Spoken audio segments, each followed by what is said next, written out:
A onda de violência que aterroriza o Equador esvaziou ruas e deixou 13 mortos até agora. Em 5 prisões do país, mais de 130 pessoas são mantidas reféns. Na capital, Quito, quase ninguém no metrô. Quem pôde não saiu de casa. Este homem conta que só viu lojas fechadas. Em Guayaquil, também ruas vazias e comércio. Foi um carro estacionado em frente à emissora quando foi surpreendido. Ele achou que era mais um assalto, até ser rendido por integrantes de uma das facções.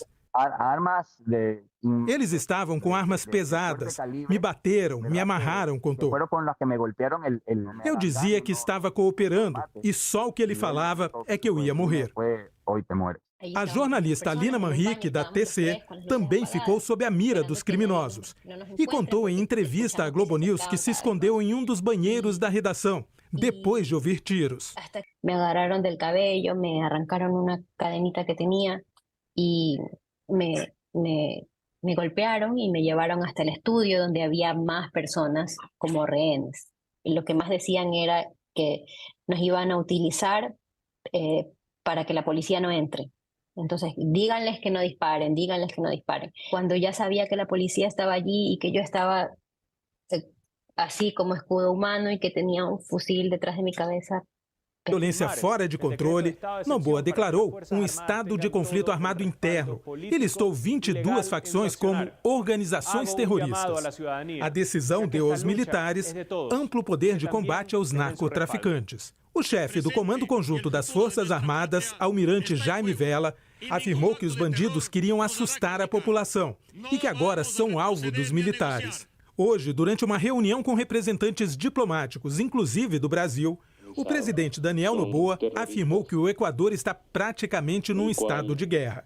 Ele disse: não são grupos de crime organizado, são terroristas financiados pelo tráfico de drogas, de pessoas, de órgãos e de armas. Assim mesmo como armas.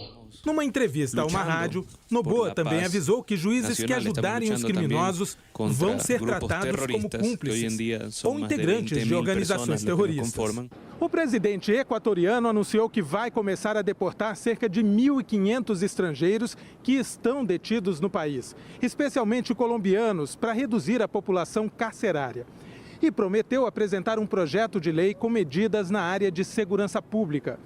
Aqui nos Estados Unidos, o conselheiro de Segurança Nacional da Casa Branca, Jake Sullivan, disse que o governo americano condena veementemente os recentes ataques de grupos armados no Equador e está empenhado em reforçar a parceria em apoio à segurança e para garantir que os criminosos sejam levados à justiça. O chefe da diplomacia da União Europeia, Josep Borrell, afirmou que a violência no Equador é um ataque direto à democracia e que o bloco apoia as instituições equatorianas. O Mercosul divulgou uma nota, condenando veementemente os atos de violência perpetrados por grupos relacionados ao crime organizado transnacional, que afetam a segurança interna da República do Equador, e expressando solidariedade ao povo e ao governo do Equador, assim como seu respaldo irrestrito à institucionalidade democrática deste país, no marco do respeito aos direitos humanos. Em nota, países que fazem parte do Consenso de Brasília manifestaram o mais enérgico repúdio à violência cometida e transmitiram o explícito e inequívoco respaldo e solidariedade ao povo e às autoridades do Equador. Os países do consenso do qual o Equador faz parte afirmaram ainda que vão unir esforços para combater de maneira coordenada o flagelo que afeta toda a região, dentro dos princípios do direito internacional e das leis internas de cada país sul-americano. O Peru declarou situação de emergência em toda a região de fronteira com o Equador, para que o Exército possa ajudar no policiamento da região. O governo brasileiro colocou a Polícia Federal à disposição das autoridades do Equador. O ministro das Relações Exteriores, Mauro Vieira, e o assessor da presidência para assuntos internacionais, Celso Amorim, chegaram antes das 8 da manhã ao Palácio da Alvorada. Relataram ao presidente Lula a gravidade da situação. Mauro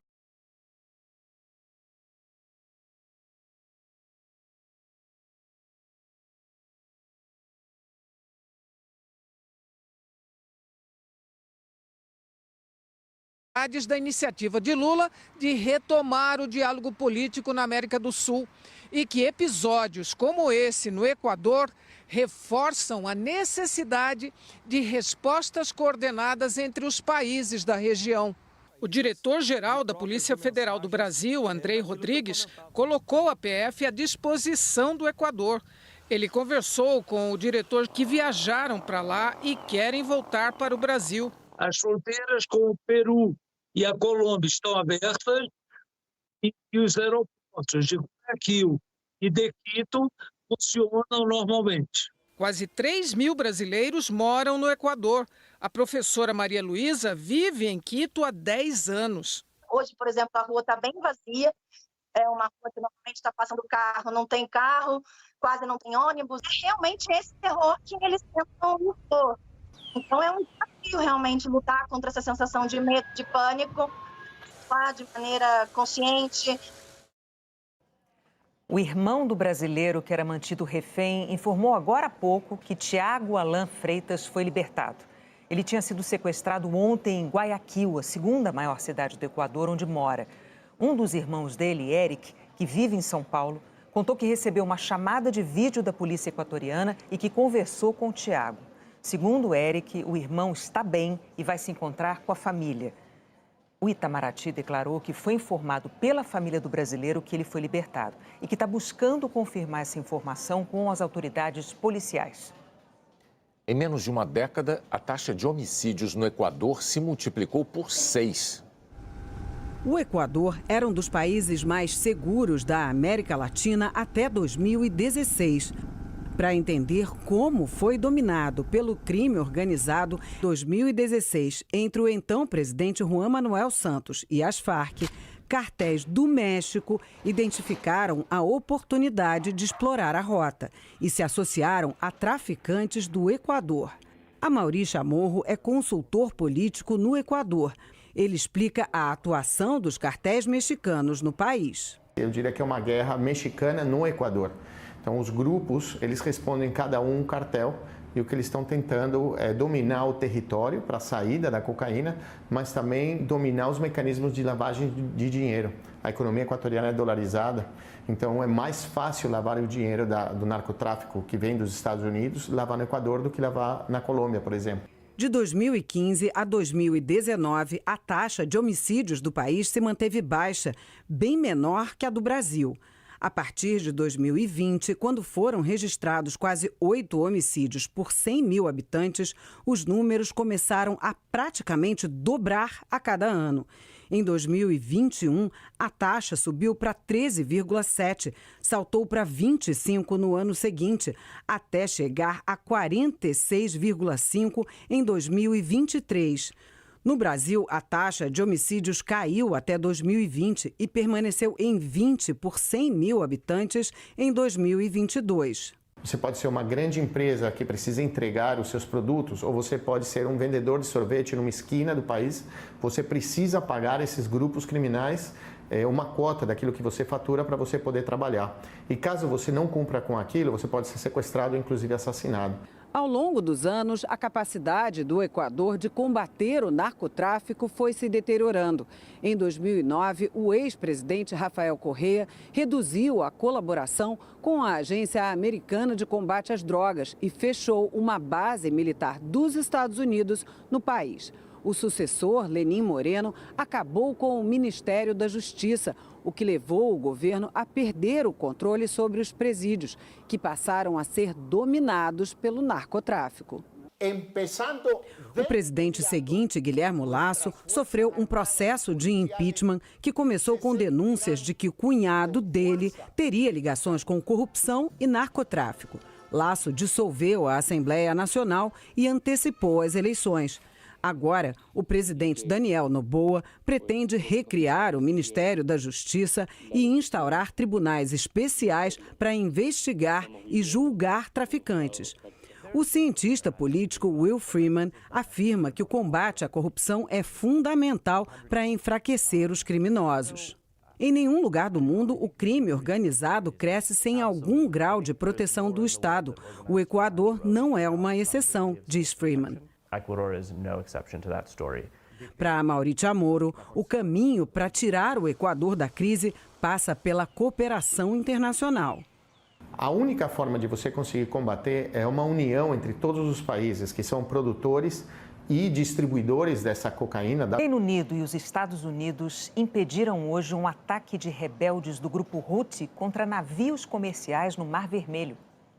Forças navais americanas e britânicas derrubaram 21 drones e mísseis. O grupo rebelde Houthi, que controla a capital do Iêmen e é aliado do Irã, afirmou que fez uma operação para atacar um navio americano que dava apoio a Israel. O ministro de Defesa britânico disse que foi o maior ataque do tipo desde o início da guerra de Israel contra o Hamas, que é apoiado pelos rebeldes. A ação dos Houthis coloca em perigo uma das rotas comerciais mais importantes do mundo, que liga a Ásia e o Oriente Médio à Europa. Várias companhias marítimas pararam de operar na região. Os Houthis declararam que a operação de hoje foi uma resposta a um ataque americano que matou 10 rebeldes do grupo. Em visita à região, o secretário de Estado americano afirmou que já deixou claro que o apoio do Irã e de outros países aos Houthis deve parar. Antony Blinken também se encontrou hoje com o presidente da Autoridade Nacional Palestina, Mahmoud Abbas, na Cisjordânia. Segundo o Departamento de Estado, eles falaram sobre os esforços para minimizar os danos aos civis em Gaza e para aumentar a entrega de assistência humanitária no território todo. Blinken e Abbas também discutiram os esforços americanos para lidar com a violência de extremistas no território. A Organização Mundial da Saúde cancelou pela 6ª vez em 2 semanas a entrada de uma missão de ajuda médica na faixa de Gaza. Segundo a OMS, há receios com a segurança dos profissionais envolvidos na operação. Também hoje, o rei Abdullah da Jordânia e o presidente egípcio Abdel Fattah al-Sisi afirmaram que deve haver mais pressão para parar os ataques israelenses em Gaza e proteger os civis no território palestino.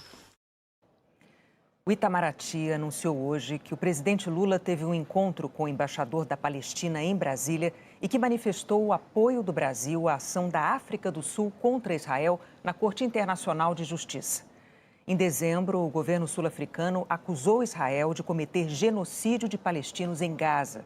A corte, que fica em Haia, na Holanda, vai começar a analisar o caso amanhã, quando representantes da África do Sul vão ser ouvidos. Na sexta-feira, vai ser a vez de Israel, que rejeita a alegação e a classifica como infundada. A seguir, a prisão de um líder indígena suspeito de cometer abusos sexuais. Um ano depois da emergência de saúde pública, a terra Yanomami ainda sente os efeitos do garimpo ilegal. O de ministros esteve hoje na terra indígena Yanomami, em Roraima. Quase um ano depois de o governo federal ter decretado emergência no território, um levantamento do G1 encontrou indígenas desnutridos e garimpeiros de volta. Nessas imagens da Associação Indígena Uriri, crianças desnutridas são levadas para atendimento médico. Os vídeos obtidos com exclusividade pelo G1 mostram uma criança de 4 anos sendo avaliada. Ela tem menos de 7 quilos, peso mínimo para um bebê de 5 meses, segundo a Organização Mundial da Saúde. Há quase um ano, em 20 de janeiro de 2023, o governo decretou emergência de saúde pública no território diante da desnutrição grave e dos casos de malária que atingiam adultos e crianças. Os problemas de saúde dentro da maior reserva indígena do país permanecem e têm relação direta ao garimpo ilegal, que retornou nos últimos meses. A extração ilegal de minério prejudica o modo de vida dos indígenas, destrói o meio ambiente e contamina a água dos rios com o uso de mercúrio, o que coincide com a piora da saúde dos indígenas.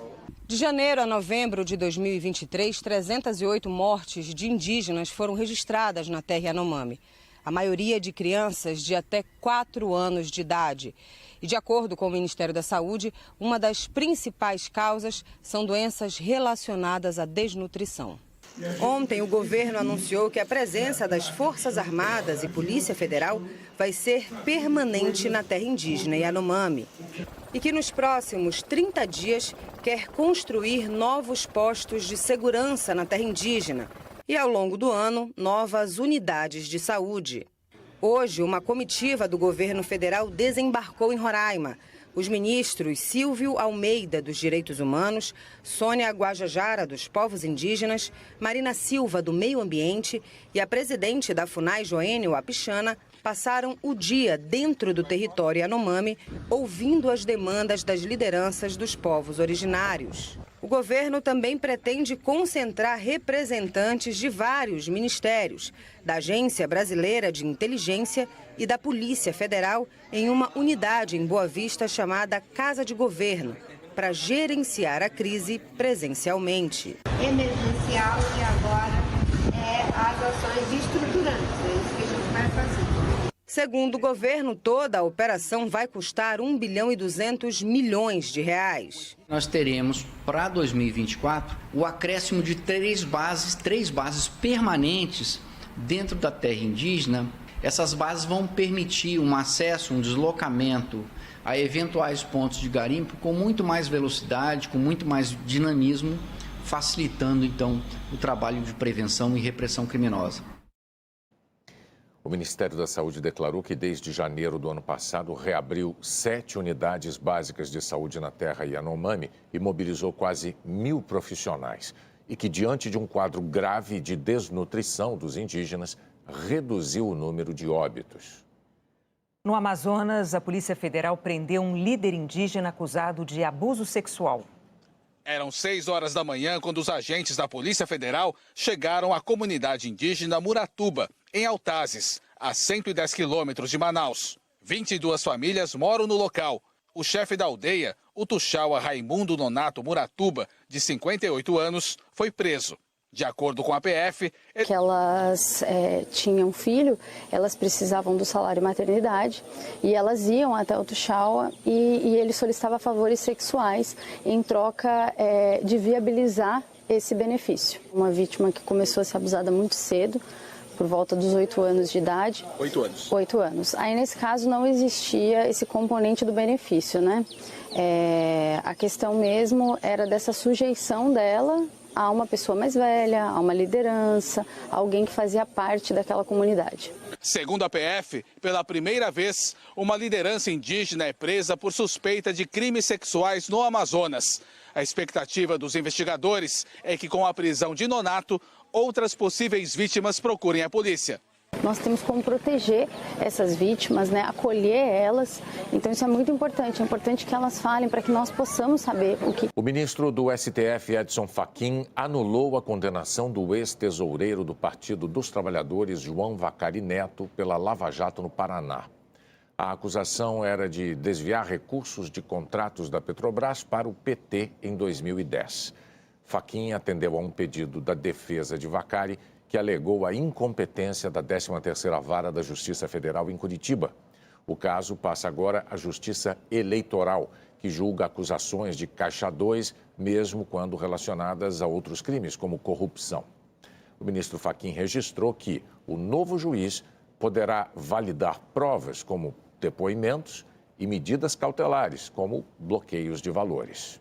A defesa de João Vacari disse que ele foi condenado injustamente e que a decisão do Supremo restabelece a legalidade de um processo viciado desde o início. Em nota, o PT declarou que a decisão do STF confirma que houve perseguição e criminalização indevida do partido e dos seus dirigentes na Operação Lava Jato.